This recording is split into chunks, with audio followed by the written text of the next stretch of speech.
What is up, guys, and welcome back to a brand new video. Today we're back league racing again for round number 5 of the Aussie Sim Racing League. This is the Canadian Grand Prix, and coming into this round I've had some practice. Finally, I feel like I'm well prepared for a round. This is the first time I've felt this way ever since the season started. So coming into this one, I'm feeling pretty confident in both my race pace and just my overall one lap pace as well. So I'm aiming to at least be in the top 4 in this qualifying session here. So away we go for Canada. It looks like we have a dry weekend upon us, so I'll definitely welcome that weather change. So in terms of the championship, if you haven't seen the previous round, I recommend you go check it out. Monaco was a pretty good race, pretty interesting what happened. Spoilers, we lost some ground in the championship, and yeah, we've got some making up to do in this round. That's why I put more preparation into this race. But here we are for qualifying. Like I said, coming out of the pit lane, there was a huge gaggle of cars in my kind of vicinity. I made sure that I pushed on my out lap to make sure that I didn't fall into the traps of the cars behind me. But I got held up a little bit due to catching up to some cars in front, and then I lost my spot in the train, and that disrupted my first lap. But Canada, with strict corner cutting rules, it is very hard to set a clean lap. It's so easy to just overstep the mark and cut a corner at any of these chicanes. It's quite taxing on your concentration. You have to make sure that you're pinpoint accurate with where you place the car. So my strategy for the first half of the session was to go out on this ultra set of tires and just do laps, just like 4 or 5 laps, and just build up my pace. And that's exactly what I'm doing at the moment. No one's really put in an overly competitive time. Some people should be in the 11s, but we're in the 13s at the moment. We just drop into the 12s now, so people are getting corner cutting warnings, and I was just making sure that I was doing my part to be consistent and get a decent time on the board, because then at the second half of the session, that's when I'm going to push on and make sure I absolutely bang in a time, because I don't want to be caught up down the order. I don't want to deal with lag. I just want to have nice, clean races now, and make sure that I just minimize the risk by qualifying up the order. So through the final corner, and we're going to improve by about 4 tenths here. This is going to be a 12.5, 5.84, puts us P1 by 4 tenths. So we're looking good at the moment as we return to the pits at the end of our first run there. I was very impressed. Very happy to get a 12.5 after, what, 4 or 5 laps of running in qualifying. The guys in the party chat that I was with, they were losing their mind. They were like, Ben, how did you do that? That's ridiculous. But yeah, I was just building my pace and just seeing what I could do. Unfortunately, weather has struck at the back end of this qualifying session. I said it was going to be dry, but the guys in the party chat said that rain was heading our way in 5 minutes. So by the time I've got out here to start my final run here, it's kind of already started spitting. So it's not ideal conditions. The other guys who set better laps were able to do that just before the before the rain started to hit. So you can see we're down on our current lap at the moment, but hopefully we can make that up in the 3rd sector through the second last chicane. Yeah, just trying to keep a clean lap in here. I know if I complete a good lap on fresh tires, I should be able to beat my time by a little bit. It's just a shame that the conditions weren't exactly optimal, because I could have improved by 5 tenths on a brand new set of ultra soft tires. But it looks like we had a really good exit off of the hairpin there. We should be near enough to 2.5 tenths up by the time we head to the final chicane. Attack this really well, because on my previous lap I got a really nice exit, and again it seems like we've got another decent exit as well. We're going to beat our time by just over a tenth, and with the track getting wetter and wetter, there's no way I'm going to be able to improve on my time. So I was able to beat my old time. I was able to start the race with a fresher set of tires. I guess that was the aim. But the guys who are still left out there tried to push on, got caught out with very, very slippery conditions. And that was qualifying. So it's 3rd place for the Canadian Grand Prix. 3 tenths away from pole position, who was set by Joe. He's proven to be very quick so far in this season, and I think this might be his first pole position of the season. So a good outing from him. Zezzy Amy, that guy is ridiculously quick. He practices all week, and he gets results like that. 2nd on super soft tires. I don't know how he does it. That's mental. But here we are for the race for the Canadian Grand Prix.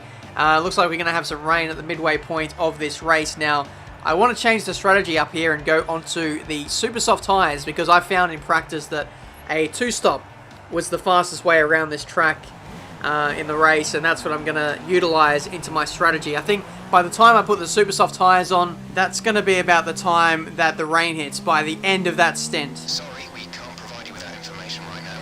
Okay, so the engineer can't tell me when the rain is going to hit. Maybe it's coming now. He always says that when there's a transition happening, and the transition to rain could be happening right now. So there might be a potential race into the pit lane for this Canadian Grand Prix. I'm excited to see how this one turns out. Here we go. Hopefully we can have a good race. 5 red lights and away we go for this Canadian Grand Prix from 3rd place. It looks like we've got a nice start. An even better one on the leader. As we go through turn 1, we've gone in a bit deep. No. No, unbelievable. I've gone in too deep and I've run into the side of the championship leader, Zezzy Amy. I think he was fine to carry on, but I was following the same braking marker as what the race leader was, and we've dropped down to 9th place. Lost about 5, 6, 7, 8 seconds, and now we've got to do all that work again. We've lost all that hard work that we put in qualifying, and now we have to do the job. That Red Bull has just lagged into me and destroyed his... That is so unlucky. That is honestly so unlucky. And the virtual safety car is out at the end of the first lap. So I apologize to IX me something for that, but I mean, you lagged into me. Sorry. That's the kind of luck that struck me in Monaco. I know how you feel, pal, but away we go for green flag running again onto the back of Assassin. And we'll see what we can do. I know I'm quick. I know I can get through the order. That's a luxury I haven't had in previous races. So, with Canada, the close proximity of the barriers and the high likelihood of cutting corners and getting penalties, I decided for this first stint of the race to just sit back a little bit, follow the cars in front, and just take it easy. Make sure I don't cut corners, because I know I can get through these guys. I just got to be patient and just get the job done. So we'll see what we can do. Through the final corner, nice exit, open the DRS, rich revs, and we'll go up the inside here into turn number 1. So there we go, P7.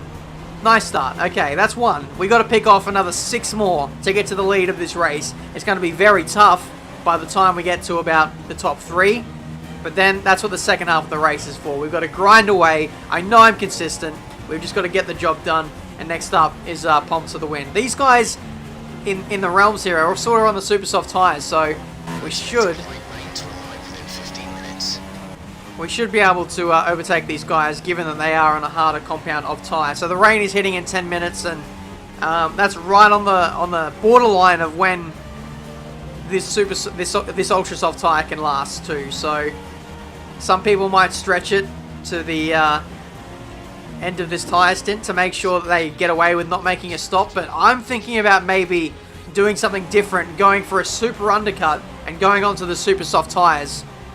That's my strategy ploy at the moment, because I'm stuck in traffic, and if I pit, I'm going to rejoin in a huge air gap, so I'll be able to put in some really quick laps here. But here we go, up the inside of Pomps of the Wind here. Seems to be going a little bit slowly into this left-hander.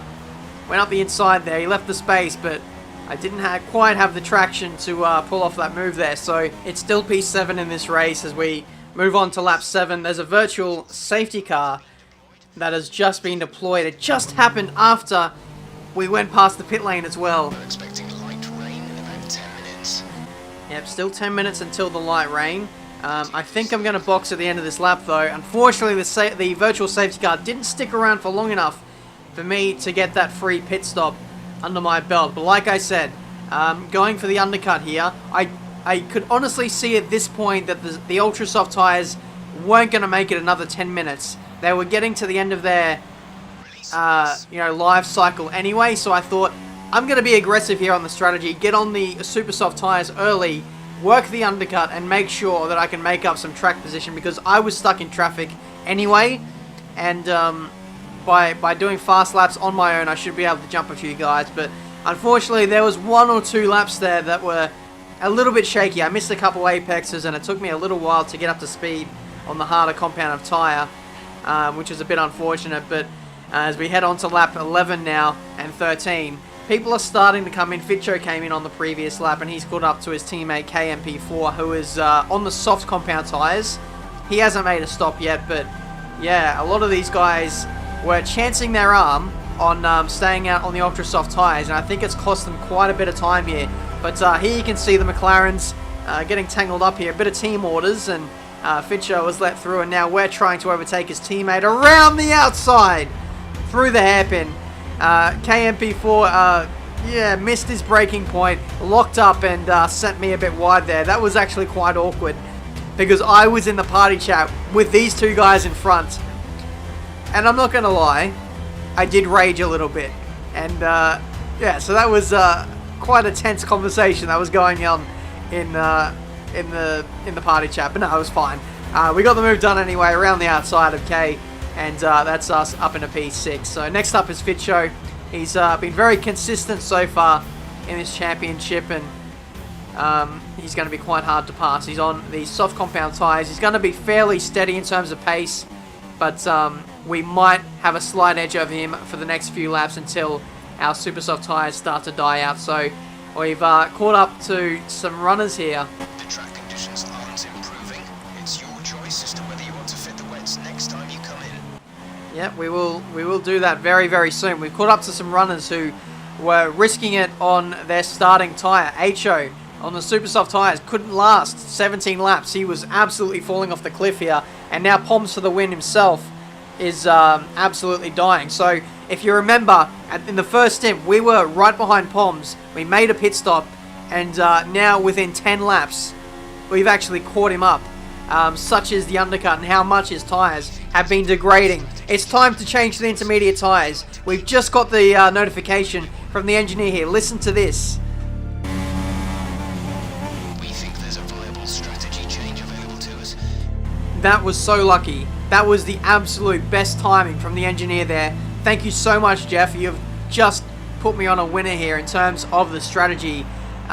Because we were turning in. We were braking and turning in for the final corner, and then we get told that it's time for intermediate tyres. As soon as you get that message, it's intermediate tyres time. So I had to react really quickly, and Fitcho did an even better job because he was even closer to the apex. So we're both on the inters now. The race leaders. That was a clip of me locking up. I was going to talk about how I was locking up for these first few laps in intermediate conditions, but the race leaders who were in front of me, they had to do an extra lap on dry tyres when the track was pretty wet. We don't currently have the data for that request. So yeah, things are happening in this Canadian Grand Prix. I've edited this video so quickly that I can't even keep up with the audio cues that I've set myself up to talk about. But either way, lap 22, it looks like we're quite quick in the intermediate conditions versus Fitcho. He seems to be struggling for traction at this stage, and it must be said as well, he was struggling under braking in these conditions as well. So I'm going to make the most of this and go up the inside into the hairpin. That's us into a podium position, and wow, what a dive that was. Very, very lucky to pull that up in the end there, and Fitcho does the switchback, and here he goes side by side between the two of us on the back straight. This is going to be who can be the last of the late breakers heading into this final chicane. Being on the outside, I felt like I could brake later, but I did. But Fitcho just had the inside line still and had to let him go. So Fitcho holds on to third place in this Canadian Grand Prix. What a battle this is turning into. Okay, a little bit of radio silence there from the engineer. We are expecting the rain to dry up in the next few minutes here, and the conditions are already starting to be less than ideal for the intermediate tyres. Locking up now into heavy braking zones. Fitcho, after that battle, has eked out quite a large lead, it must be said, but a very short amount of time to go in this race, and now we're onto the dry tyres. We made up a lot of time in the run-up to the pit lane there. It must be said, Fitcho, the reason why he was so slow is he was actually trying to select a tyre to go onto for this next stint, so he was making sure he was driving slow to get that tyre selection in. Otherwise, he would have been going onto a set of intermediate tyres on a dry track. So here we go. 8 laps to go. I'm on the super soft tyres. The guys in front and behind are on the ultras. And we've had Zezzy Amy rejoin behind me. So, I'm not too sure what happened to him. Did he have a front wing loss some point in the race to end up behind me? That's our first, it might be a second corner cut of the race. I went a long way into this race before I even made a corner cut, so I was actually quite happy to last this long. But if we're going to use up the corner cutting tokens, we may as well use them up now. But we can't afford to use any more now, otherwise that's a 3-second penalty. Here goes Zezzy Amy, has a look up the inside. Nothing doing there as I went in really deep into that turn 1 chicane, and we came out in 4th place still. At the moment, I'm just trying to weather the storm from our championship leader behind me, and in trying to push really hard, got that 3rd warning, and that was the penalty. So, a bit unfortunate, but on this lap, because of that slight cut, we've put in quite a solid lap and caught up to X-Fitcho a little bit, but still, Zezzy Amy is right on my tail. As long as I can keep Zezzy Amy behind me for the next lap or two, we should be able to hold him off for the rest of the race, because his ultra soft tyres are going to start fading away as he goes up the inside there. We turn in, and there was a bit of contact made there, but we both survive. It's a very intense battle at this stage, and I don't want to let go of Fitcho. It was just in front of me. If I let Zezzy Amy go in front of me or let him overtake me, that's it. That's game over. That's no chance of getting a podium today. So I was playing for keeps. Even if it meant that we were going to crash potentially, I just want to hold on to this position at all costs. I'm just a sniff away from Fitcho now. His tyres are going off. I've been really patient on the super soft tyres, and I think that patience is about to pay off. Penultimate lap now of this Canadian Grand Prix, and I don't know if I explained why I'm on the super soft tyres. It's because I went for the harder compound strategy this weekend, and I didn't have any ultra soft tyres left to run in this final stint of the race. Because if you remember in qualifying, I did so many laps on my first set, and then the second set was what I started the race on. But here we go. We've got a really nice exit off the penultimate corner, the final corner, and now we're going to go to the outside through turn 1. This is for the podium of the Canadian Grand Prix, and Fitcho just holds on. That was tight. That was so tight. I should have turned in earlier and hugged it a little bit tighter to his car, but I didn't want to risk it because the sign pod glitch is so potent in this game, and we've seen what happens with a little bit of lag sometimes. You just don't want to run too close to another car, but in doing so, we've lost a chance at 3rd place, and Zezzy Amy is disqualified. If you saw there, he cut the corner through that little chicane, and he's out. Our championship leader has cut too many corners behind us, and on the last lap he has thrown it away. I've run out of fuel as well in trying to put pressure on Fitcho, but it's going to be 4th place today. Absolute daylight behind us, so we've secured 4th place. I don't think Fitcho had any penalties, so he's going to hold on to 3rd place, and he actually did really well. No penalties throughout the entirety of that race. Fitcho, he's got to be driver of the day. I know that Joe won his first race potentially of the season, but Fitcho was incredibly consistent, under a lot of pressure, didn't make any mistakes, and with that pressure, didn't cut corners. That was a really tense battle. I was giving it everything to make sure that I could get myself into 3rd place on track, but he weathered the storm, and he holds on and gets another podium. That's this video for today, guys. Hopefully you have enjoyed. Really good in the end to have a really nice race with lots of battling and not to be screwed over by lag. It was a welcome change, but it's almost a case of what could have been if I didn't throw it away at the first corner. But I'll learn from that. I need to make sure that I just play it even more safe on the first lap, just get myself through and see what we can do from there. Thank you guys so much for watching. The next race, we're off to Baku. And God knows what's going to happen there. Until then, I'll see you next time.